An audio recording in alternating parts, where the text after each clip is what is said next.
yeah, this watch came in belonging to a gentleman who'd inherited it from his father. And he told me this watch had an incredible story, but he wasn't entirely sure how much of it was true and how much was family legend.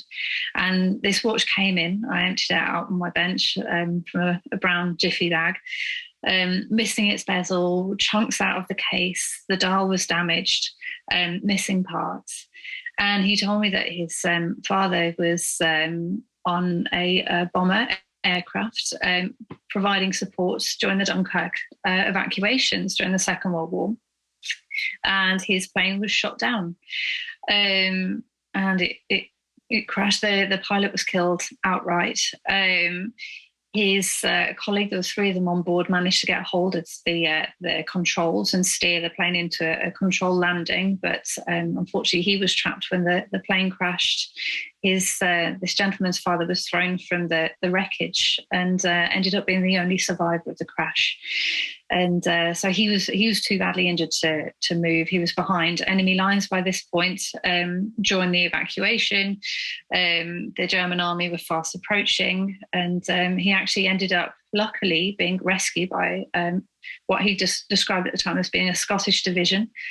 Picked him up and carried him to the coast, where he was taken to hospital and eventually evacuated on the last boat, where he said had Captain Scott's son was on the boat and he met him. So Scott of the Antarctic.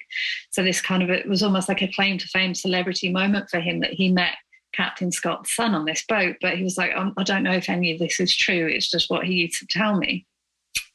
And anyway, the watch that he was wearing, which was obviously long assumed lost by this point, when he arrived in hospital, the flight jacket that the people he'd saved him had folded up and put under his head as a pillow. The nurse shook it out, and there was a metallic clunk as this watch fell out of the sleeve of the jacket. And yeah, it survived the crash with him, and it looked like it had survived a crash out of an aeroplane, the state it came in. But yeah, it survived with him, and he kept it after the war and passed it on to his son. And now it had come into us to be put back into a state that he could wear it and pass it on to his children.